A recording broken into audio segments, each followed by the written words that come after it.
আসসালামু আলাইকুম ওরহমতুল্লাহি ওবারাকাতুহু। AMKS ইসলামিক চ্যানেলে স্বাগতম। প্রিয় দর্শক, আজ আমরা অধিক সম্পদ লাভের দোয়া ও আমল নিয়ে আলোচনা করব ইনশাআল্লাহ। সুখ, শান্তি, সমৃদ্ধি, সাফল্য ও পার্থিব সৌন্দর্য সম্পদ আল্লাহ তাআলার বিশেষ অনুকম্পা। অনেক মানুষ আছে যাদের জীবনে অর্থবিত্ত, সম্পদ, বৈভব থাকলেও সুখ শান্তি নেই।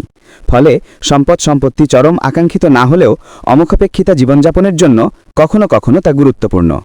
দুনিয়াতে উত্তম জীবনযাপন ও আখিরাতে সর্বোচ্চ সাফল্য লাভের জন্য আল্লাহর কাছে দোয়া করা চাই। কারণ আল্লাহর কাছে ক্ষমা প্রার্থনাকারী অনুগত বান্দা ও তার অনুগ্রহ প্রত্যাশী হওয়ার বিকল্প নেই। আল্লাহর কাছে কামনা করলে ও অমুখাপেক্ষিতে চাইলে কোনো ব্যক্তি লোভী, নাশকর বান্দাদের অন্তর্ভুক্ত হবে না। আল্লাহর অনুগ্রহে সম্পদ বরকত লাভের দোয়া। আবু হুরায়রা রাদিয়াল্লাহু থেকে বর্ণিত, নবী সাল্লাল্লাহু আলাইহি ওয়াসাল্লাম বলেন, একদা আইয়ুব আলাইহিস সালাম নগ্ন শরীরে গোসল করছিলেন। এমন সময় তার উপর স্বর্ণের এক ঝাঁক পঙ্গপাল পতিত হল। তিনি সেগুলো দুই হাতে ধরে কাপড়ে রাখতে লাগলেন। তখন তার রব তাকে ডেকে বললেন, হে আইয়ুব, তুমি যা দেখতে পাচ্ছ তা থেকে কি আমি তোমাকে অমুখাপেক্ষী করে দেইনি? তিনি উত্তর দিলেন, হ্যাঁ হে রব, কিন্তু আমি আপনার বরকত থেকে মুখাপেক্ষীহীন নই।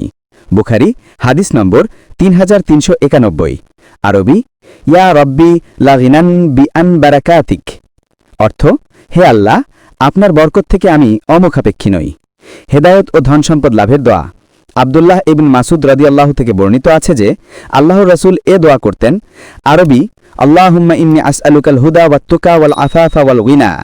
অর্থ, হে আল্লাহ, আমি তোমার কাছে হেদায়ত, তাকওয়া, চরিত্রের নির্মলতা ও আত্মনির্ভরশীলতা প্রার্থনা করছি। তিরমিজি হাদিস নম্বর 3489।